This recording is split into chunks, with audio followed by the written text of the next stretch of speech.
Assalamu alaikum warahmatullahi wabarakatuh. Dear students, this is Sheikh Riyazur Rahman sir, assistant teacher, Moidul Muslimin High School, Parbhani. In our previous video, we had learnt section-wise dividation, marks and expected time. In this video, I am going to teach you detailed explanation of paper pattern and how to write them. So let's start. आज के इस video में हम paper pattern को detail में पढ़ने वाले हैं और याद रहें पिछले वीडियो में हमने सिर्फ सेक्शन वाइज डिवाइडेशन, मार्क्स और एक्सपेक्टेड टाइम देखे थे। इस वीडियो में हम पेपर पैटर्न को डिटेल में स्टडी करने जा रहे हैं। So let's start. So students, question number 1A जो कि लैंग्वेज स्टडी का है, जो कि 10 मार्क्स के लिए दिया जाएगा आपको, जिसमें 2 सेक्शन हैं, क्वेश्चन नंबर 1A और question number 1B। Question number 1A, do as directed any 4 questions, 8 marks के लिए दिया जाएगा, जिसमें आपको 6 क्वेश्चंस दिए जाएंगे। इनमें से आपको कोई 4 क्वेश्चन को सॉल्व करना होगा। तो उसमें पहला क्वेश्चन है complete the following words by using correct letters, 2 marks के लिए दिया जाता है। दूसरा है put the following words in alphabetical order, 2 marks के लिए। तीसरा पंक्चुएट द फॉलोइंग, वो भी 2 मार्क्स के लिए। और चौथा क्वेश्चन होता है make 4 words minimum of 3 letters each using the letters in the word, और आगे आपको एक वर्ड दिया जाएगा। ये आपको 2 मार्क्स के लिए है। और 5वां क्वेश्चन है write the related words as shown in the example, ये 2 मार्क्स के लिए। और छठा और लास्ट क्वेश्चन है complete the word chain of dash dash dash add 4 words, 2 marks के लिए। अब इनको 1 बाय 1 देखेंगे। Complete the following words by using correct letters means यहाँ पर आपको कुछ वर्ड्स दिए जाएंगे, यानी 4 वर्ड्स दिए जाएंगे, जिसके अंदर का एक अल्फ़ाबेट वाला ब्लैंक दिया जाएगा, जिसमें आपको प्रॉपर अल्फ़ाबेट को पुटअप करते हुए ब्लैंक्स को कंप्लीट करना है। ऐसे 4 ब्लैंक्स कंप्लीट करने के लिए आपको 2 मार्क्स दिए जाएंगे। उसके बाद क्वेश्चन नंबर 2 है put the following words in alphabetical order. इसमें आपको 4-4 वर्ड के 2 ग्रुप्स दिए जाएंगे, जिसको आपको अल्फ़ाबेटिकल ऑर्डर में सेट करना है सही तरतीब से, वो 2 मार्क्स के लिए होंगे।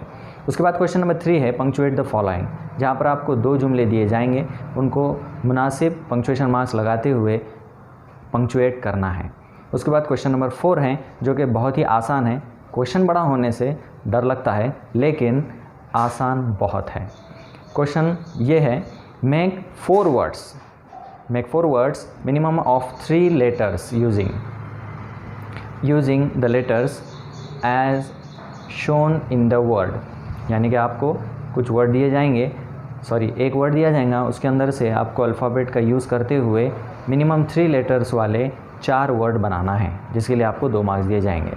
उसके बाद क्वेश्चन नंबर 5 जो है रिलेटेड वर्ड लिखना है। यहाँ पर आपको right the related word of each shown in example, एक वर्ड दिया जाएगा, उससे रिलेटेड आपको 4 वर्ड लिखने हैं, जो 2 मार्क्स के लिए हैं।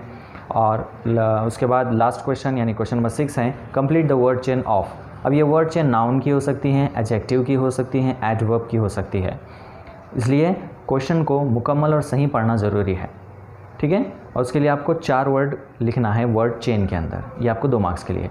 इस तरह कुल मिलाकर क्वेश्चन नंबर 1A में आपको 6 क्वेश्चन दिए जाएंगे, जिसमें से 4 क्वेश्चन आपको अटेम्प्ट करना है, कोई भी 4 क्वेश्चन, जो आपको 8 मार्क्स के लिए हैं। Okay, next. इस तरह क्वेश्चन नंबर 1 का B, डू एज डायरेक्टेड, यहाँ पर भी आपको 2 क्वेश्चन अटेम्प्ट करना है। उसमें 1-1 मार्क्स के 2 हैं, हर एक मार्क्स में 2-2 क्वेश्चन है, उसमें से एक करना है आपको। जिसमें पहला है make a meaningful sentence by using the phrase, और आगे फ्रेज दी जाएंगी, फ्रेज़ का इस्तेमाल करते हुए आपको जुमला मुकम्मल करना है। उसके बाद उसके और में जो क्वेश्चन दिया जाएगा add a clause to the following sentence to expand it meaningfully, clause add करना है, यानी कि आपको एक क्लॉज या आधा जुमला दिया जाएगा, उसके आगे का जुमला आपको मुकम्मल करना है और उस जुमले को बामायने मुकम्मल करना है। Okay, next. इसमें दूसरा क्वेश्चन है अटेम्प्ट एनी 1। अब इसी तरह जैसा पहले 2 क्वेश्चन में से आपको किसी एक को सॉल्व करना है, उसी तरह इसी 2 में से एक को सॉल्व करना है। कौन से 2 क्वेश्चन हैं, चलिए देखते हैं। ऐड अ प्रीफिक्स और suffix to make new words, 2 word दिए जाएंगे, उन वर्ड्स के पहले प्रीफिक्स या सफिक्स लगाकर, प्रीफिक्स यानी पहले वर्ड को ऐड करके और सफिक्स यानी वर्ड के लास्ट में वर्ड को ऐड करके आपको न्यू वर्ड बनाना है, साबक़े और लाहक़े जिसे कहा जाता है। उसके बाद क्वेश्चन नंबर B है make a meaningful sentence using any one of the following words.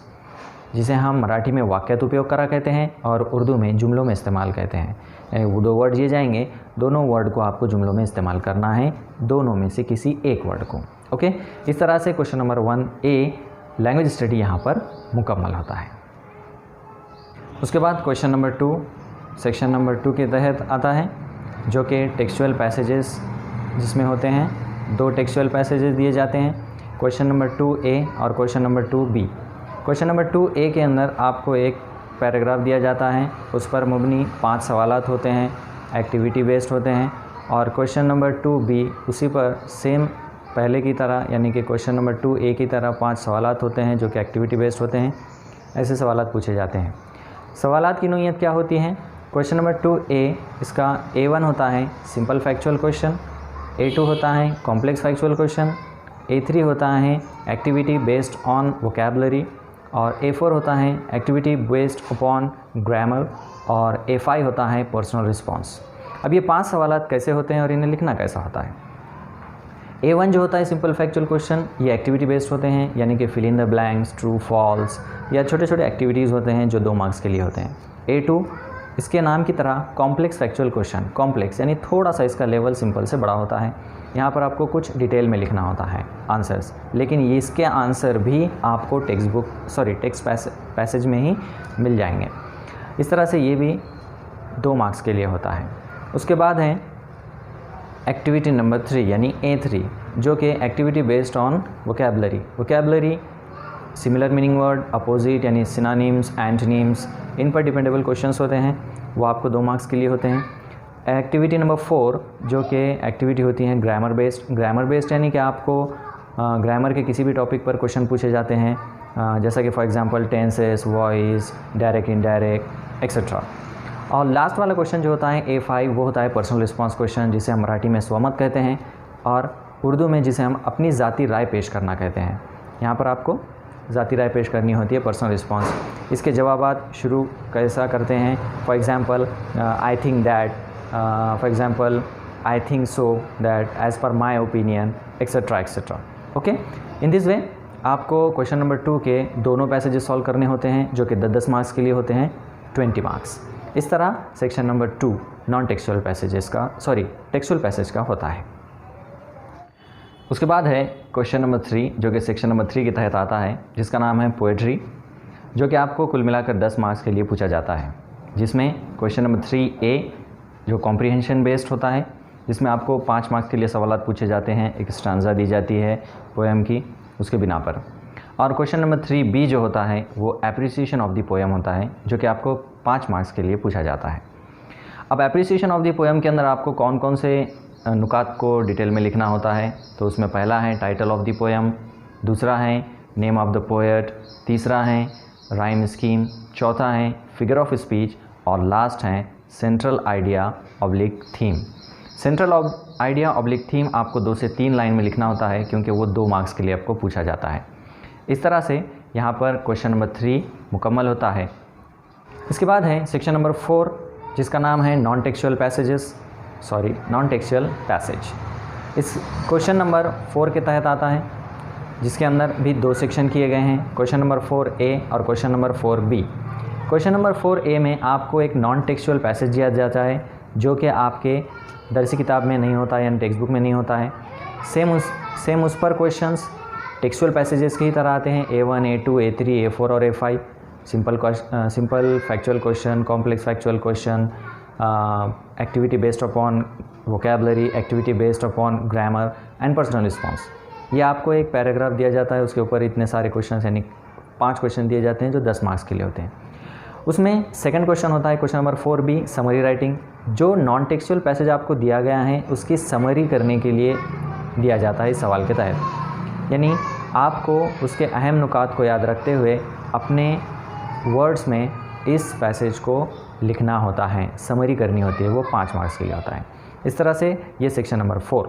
इसके बाद है सेक्शन नंबर 5 राइटिंग स्किल का, जो कि तमाम सेक्शन में सबसे बड़ा सेक्शन है, 20 मार्क्स के लिए है। वो 2 से क्वेश्चंस में डिवाइड किया गया है, question number 5 and question number 6। Question number 5A के अंदर लेटर राइटिंग है, जिसमें 2 किस्म के लेटर आपको दिए जाते हैं, इनफॉर्मल लेटर या फॉर्मल लेटर। अब इनफॉर्मल लेटर यानी फ्रेंड्स एंड फैमिली को लिखा जाने वाला लेटर, और फॉर्मल लेटर यानी जो आप स्टाफ ऑफिसेस में लिखे जाते हैं वो लेटर, जिसमें एप्लीकेशन का भी शुमार होता है। ये आपको 5 मार्क्स के लिए होता है। या तो आपको इनफॉर्मल लेटर लिखना है या फिर फॉर्मल लेटर लिखना है। ओके, इस बात को ख़ास तौर पर ख्याल रखें। उसके बाद क्वेश्चन नंबर 5B है डायलॉग राइटिंग।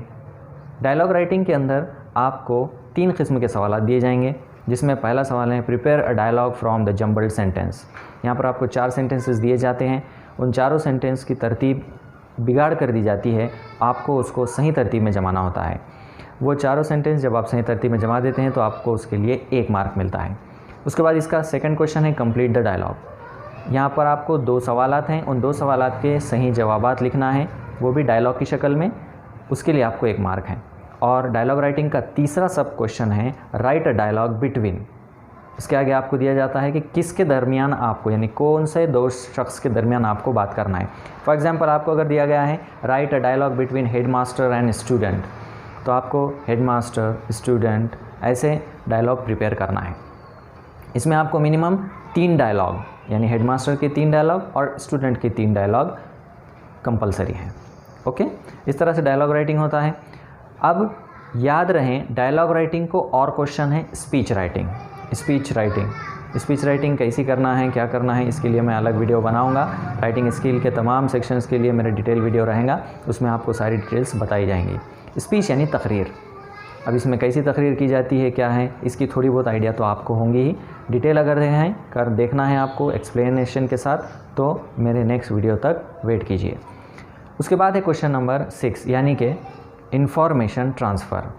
अब क्वेश्चन नंबर 6B 2 सेक्शन में है, क्वेश्चन नंबर 6A और question number 6B। Question number 6A information transfer, जिसके अंदर आपको 2 किस्म के सवालात हैं, एक नॉन वर्बल टू वर्बल और दूसरा वर्बल टू नॉन वर्बल। अब यहाँ पर non verbal to verbal, verbal to non verbal, ये क्या है, ये इसका वीडियो हम राइटिंग स्किल के नेक्स्ट वीडियो में देखेंगे। और दूसरा क्वेश्चन है एक्सपांड द थीम। इसमें भी आपको 2 क्वेश्चन दिए जाएंगे, एक तो न्यूज़ रिपोर्ट लिखिए या फिर develop a story. News report या फिर स्टोरी लिखने के लिए दिया जाएगा, दोनों में से एक सवाल को आपको सॉल्व करना है, वो आपको 5 मार्क्स के लिए है। इस तरह से आपका ये राइटिंग स्किल यहाँ पर मुकम्मल होता है। इसके बाद का जो सेक्शन है वो है स्किल डेवलपमेंट का सेक्शन। इस सेक्शन के तहत आपको ट्रांसलेशन के क्वेश्चंस दिए जाते हैं।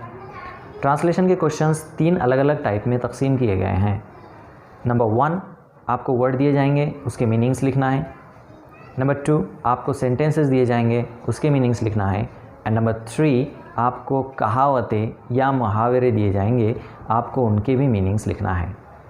ओके, इस तरह से आपका ये पूरा मुकम्मल पेपर पैटर्न है, जो कि हमने आपको डिटेल एक्सप्लेनेशन के साथ बयान किए। होप आप लोगों को तमाम चीज़ें डिटेल में समझ में आई होंगी। उम्मीद है अगले वीडियो में फिर मिलेंगे नए कंटेंट के साथ। तब तक के लिए